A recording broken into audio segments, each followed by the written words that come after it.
El desierto saudí por la noche tiene una oscuridad diferente. No es la oscuridad de los bosques, ni de las carreteras de montaña, ni de los pueblecitos sin luz. La oscuridad del desierto es plana y absoluta, y se extiende en todas direcciones sin interrupción, sin línea de árboles que la rompa, sin laderas que le den forma, solo un plano negro infinito que se extiende bajo un cielo que parece demasiado cercano. Si solo has conocido la oscuridad de la ciudad, esa que se ve atravesada por las farolas, los faros de los coches y el resplandor de las ventanas, el desierto por la noche te cambiará algo por dentro la primera vez que lo veas. Asad lo había visto muchas veces. 11 años trabajando como ingeniero en Jeddah le habían llevado a recorrer muchas carreteras saudíes, tanto de día como de noche. Conocía el vacío de esas autopistas. Sabía cómo podían pasar los minutos en una carretera del desierto sin que apareciera ni un solo vehículo en ninguna de las dos direcciones. Conocía ese silencio particular que se instalaba dentro del coche cuando a todos se les acababan las cosas que decir y la carretera se extendía sin fin ante ellos. Que no sabía era que aquella noche en concreto, en noviembre de 2020, al final del primer y largo confinamiento, cuando 4 amigos por fin podían salir a algún sitio tras meses encerrados entre 4 paredes, iba a cambiar su forma de entender esa oscuridad. El plan era sencillo: conducir desde Jeddah hasta Taif, pasar allí la tarde, y luego seguir hacia Wadi Dawasir, y finalmente Riad. Un largo viaje por carretera. De esos que te hacen sentir libre tras meses sin moverte de sitio. Salieron sobre la 1 de la tarde. Asad en el asiento del copiloto, su amigo mayor, al que todos llamaban tío. Al volante, el hijo del tío, en la parte de atrás, y el compañero de piso de Asad a su lado. El coche era nuevo. El ambiente era bueno. Taif era todo lo que tenía que ser. Comieron, dieron un paseo, hicieron fotos y contemplaron la puesta de sol sobre las colinas. Cuando salieron de la ciudad, ya eran más de las 8 de la tarde, y la carretera que tenían por delante era larga, oscura y desierta. Asad siempre se sentaba delante en los viajes nocturnos. No dormía en el coche, nunca lo había hecho, lo que le convertía en un par de ojos atentos para quienquiera que condujera. Se sentaba con la ventanilla ligeramente entreabierta y observaba cómo el desierto se deslizaba a ambos lados.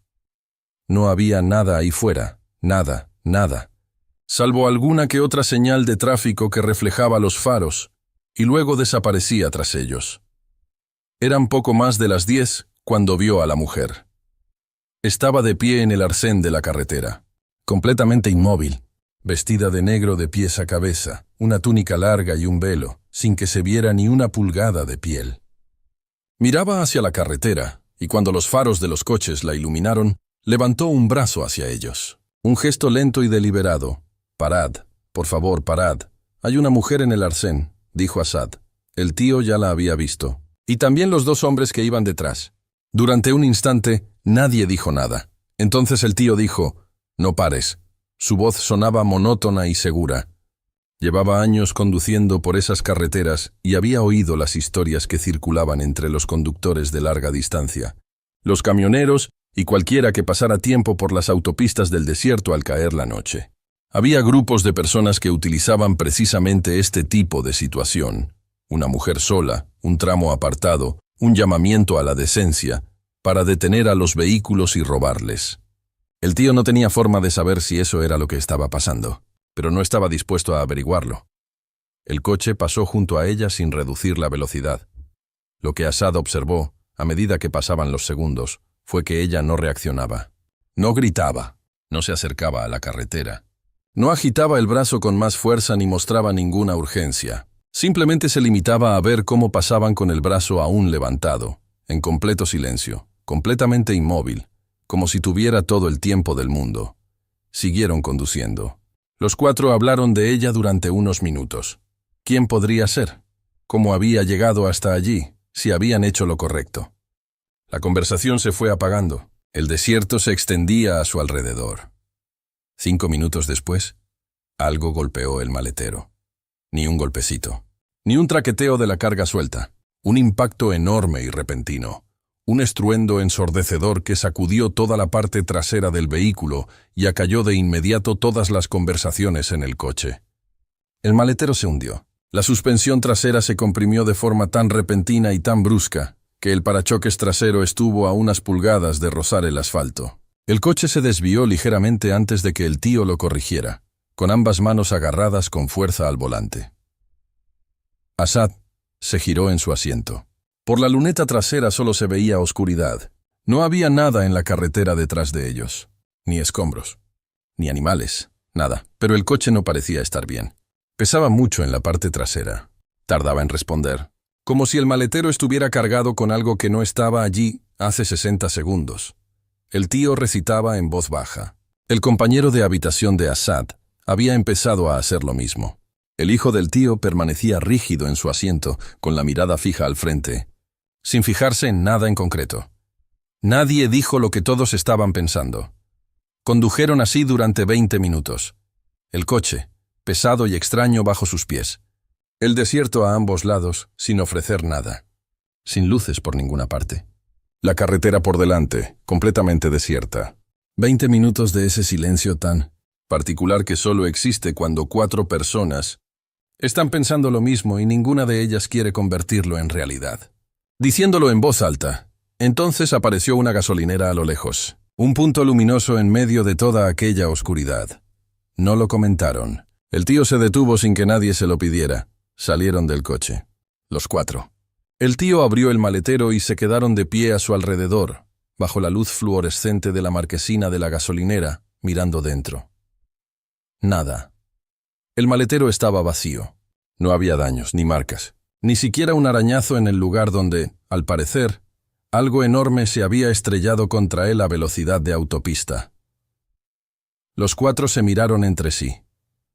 Nadie dijo nada. Compraron agua al empleado. Se quedaron unos minutos bajo la luz para que se les calmara el corazón y luego volvieron al coche.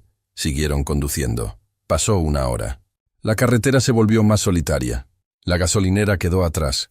Volvió a caer la oscuridad. El desierto se extendía a lo largo y largo. Y Asad, sentado en el asiento del copiloto, contemplaba el vacío que se extendía ante ellos sin pensar en la mujer que yacía en el arcén, sin pensar en el peso que había golpeado el maletero y sin pensar en lo que el hijo del tío había susurrado, entre dientes cuando todos estaban allí de pie alrededor, del maletero abierto sin nada que mostrar. Casi se había convencido a sí mismo. Entonces volvió a aparecer la mujer. Esta vez no estaba en el arcén. No estaba parada con el brazo levantado esperando pacientemente a que alguien se detuviera. Esta vez estaba en la carretera, corriendo directamente hacia ellos.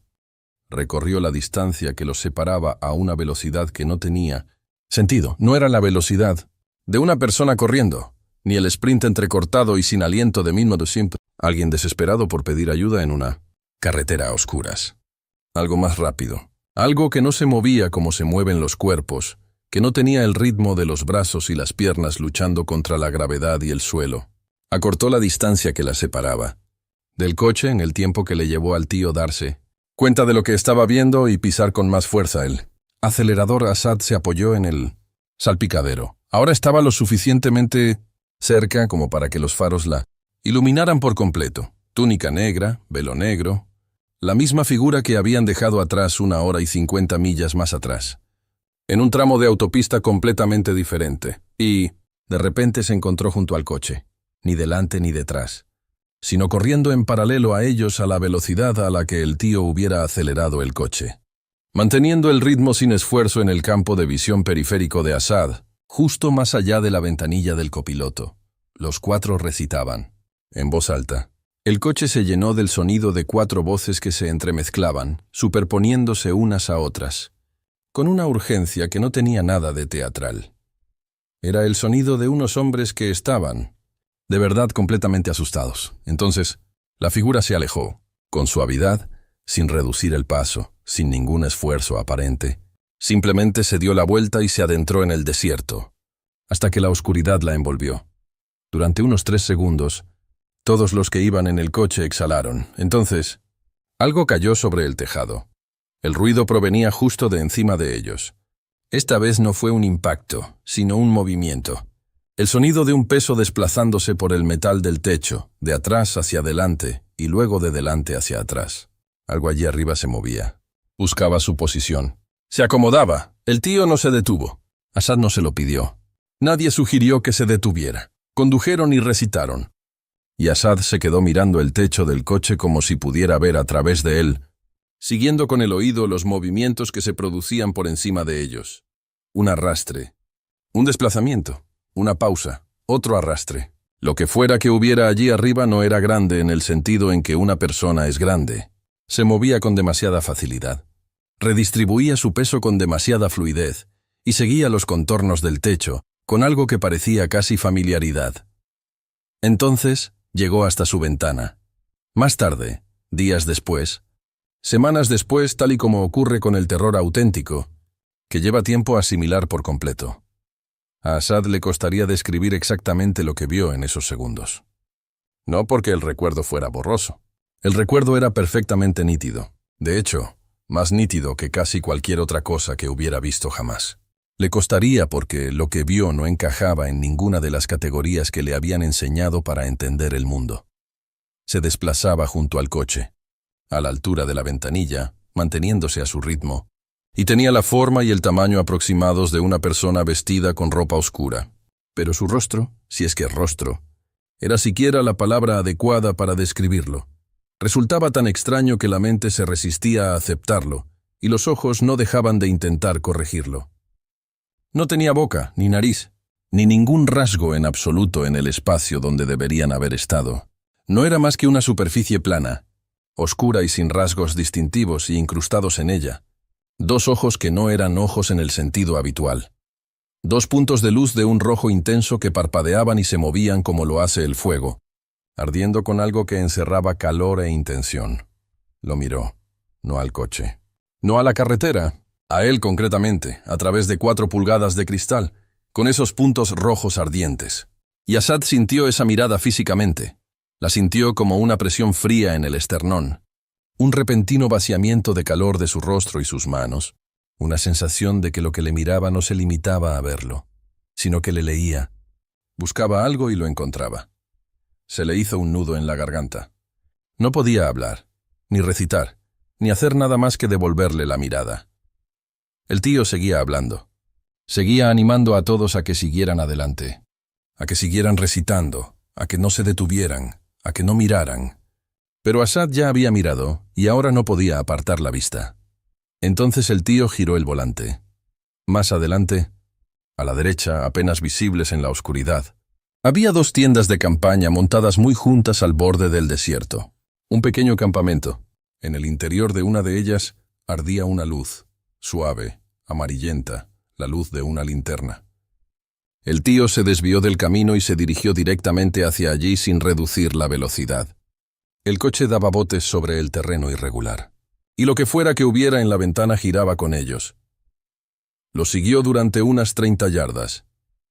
Entonces la luz del campamento llegó hasta allí, y se detuvo. No se ralentizó, se detuvo.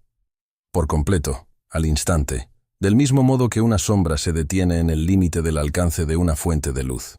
Se quedó allí, en el límite entre el resplandor de la linterna y la oscuridad que había más allá, y por un instante se hizo totalmente visible. Su silueta, su rostro sin rasgos, esos 2 puntos rojos.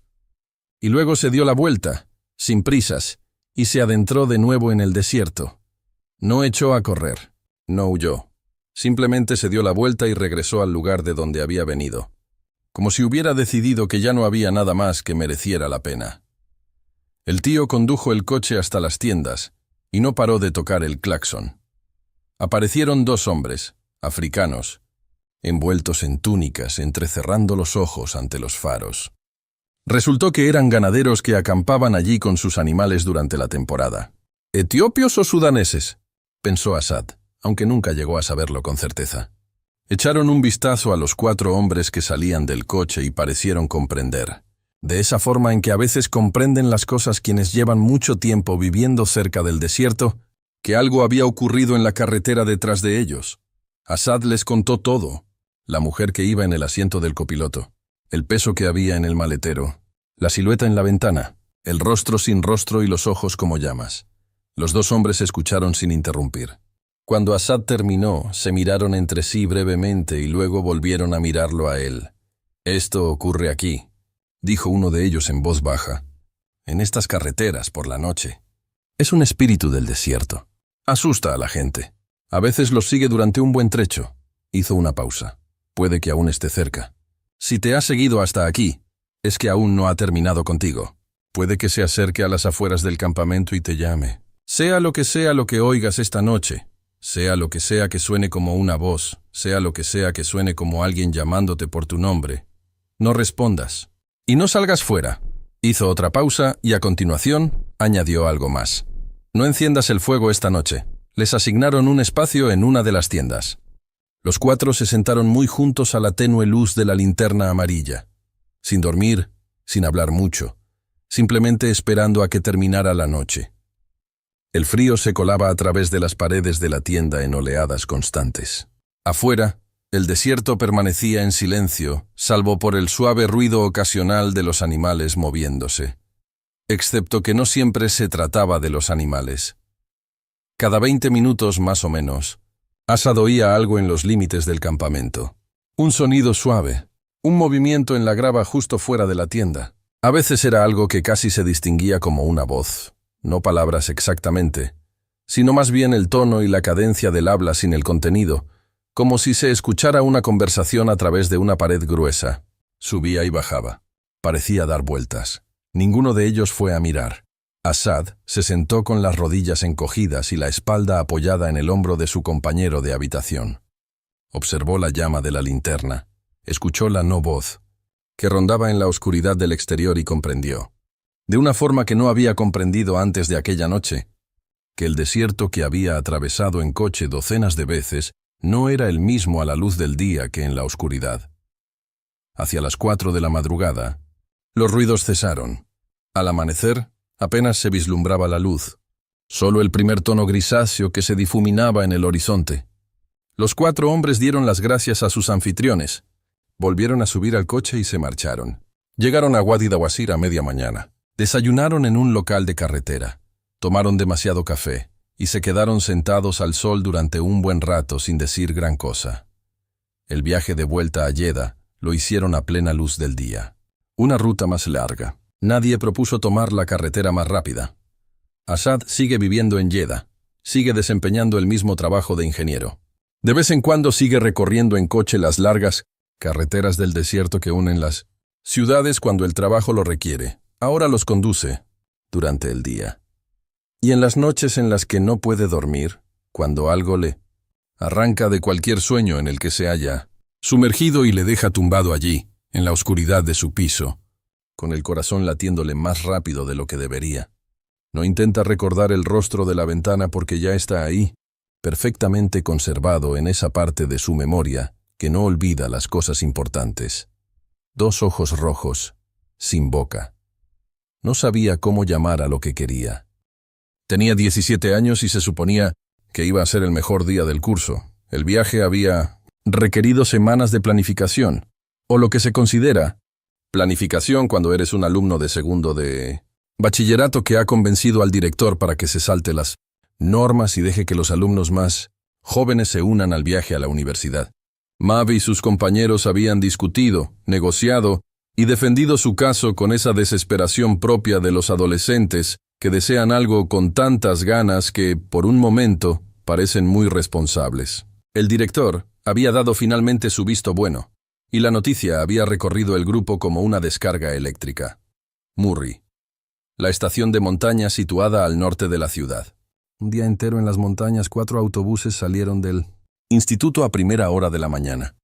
3 para los universitarios y 1 para la clase de 10º de Mav. El trayecto por la carretera que subía hacia las colinas duró unas horas y todos las pasaron como se pasan las horas en un autobús cuando tienes 17 años y el día libre, con música, comida sacada de las mochilas y bromas que se iban haciendo cada vez más ruidosas a medida que la ciudad quedaba atrás y los pinos empezaban a aparecer en las laderas. Murri no defraudó. Nunca lo hacía. Comieron en un restaurante con vistas al valle. Pasearon por la calle del centro comercial y se hicieron fotos en los miradores, desde donde las montañas se abrían y se podía ver, a través de capas de verde y gris, hasta las llanuras que se extendían más abajo.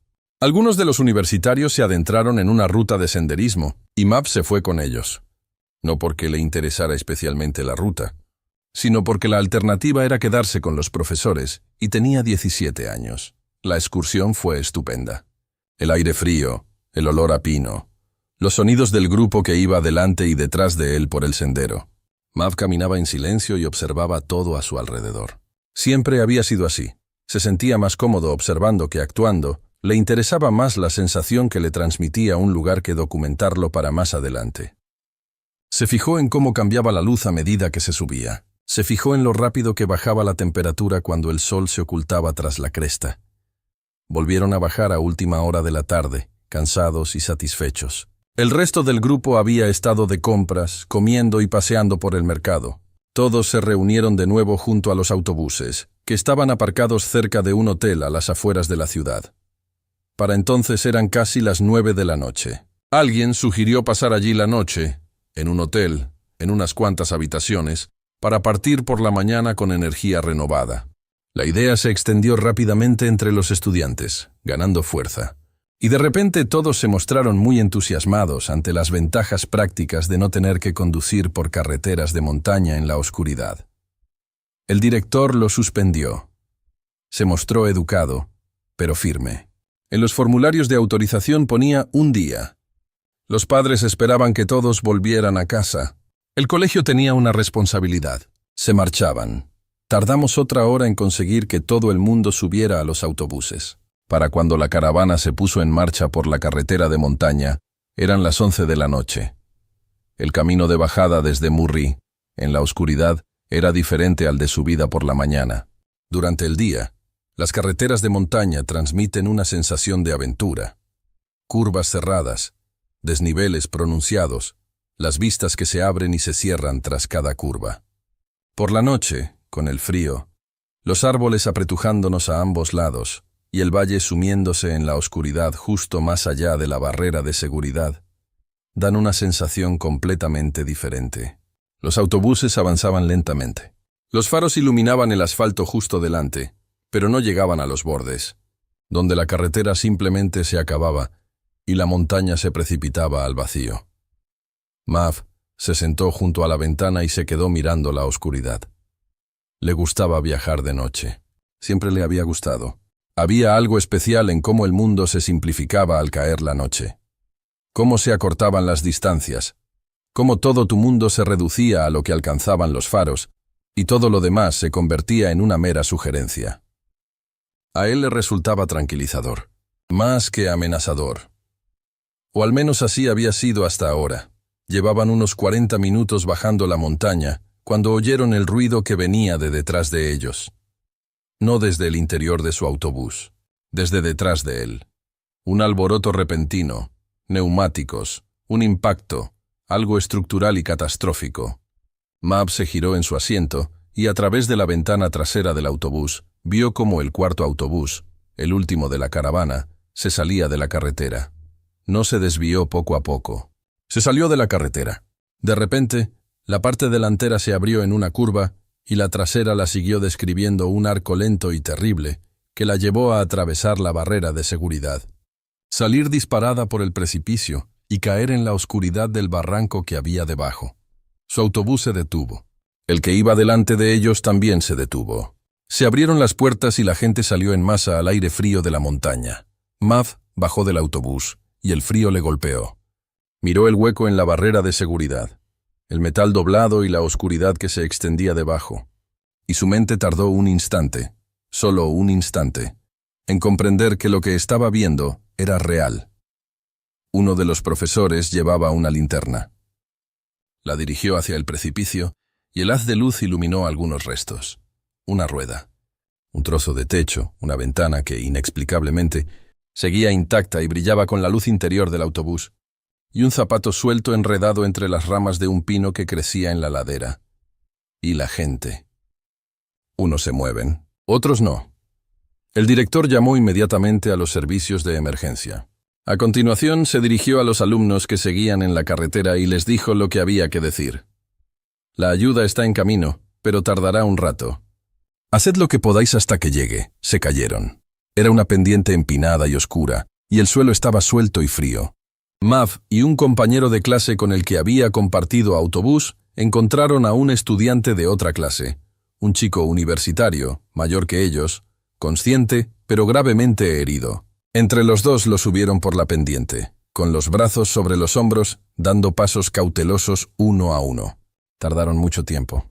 Cuando llegaron a la carretera, la chaqueta de Mav estaba manchada de sangre que no era la suya. Se apartó a un lado de la carretera. Necesitaba un momento. Ya no podía seguir mirando. La magnitud de la escena, el ruido, los profesores gritando instrucciones y los sonidos que llegaban desde el barranco de abajo. Se quedó a unos pies del chico al que habían subido. Respiró el aire frío e intentó recuperar la compostura. Fue entonces cuando lo sintió. Detrás de él. Cerca, una presencia. La sensación física concreta e inconfundible de que otra persona se encontraba muy cerca. Lo suficientemente cerca como para haber podido oír su respiración. Lo suficientemente cerca como para haber podido sentir el calor de su cuerpo. Y bajo esa sensación, un sonido, casi inaudible. Un sonido sordo y húmedo, como si algo se arrastrara lentamente por una superficie rugosa, que se repetía a intervalos irregulares. Se dijo a sí mismo que se trataba de uno de los otros alumnos, alguien más que se había alejado del lugar para recomponerse. Se lo repitió, a sí mismo durante unos 15 segundos. Entonces, se dio la vuelta. Lo que había detrás de él no era un estudiante. Era grande, mucho más grande que una persona, y ocupaba todo el espacio detrás de él de tal manera que, al principio, su cerebro se negó a procesarlo porque la escala no cuadraba.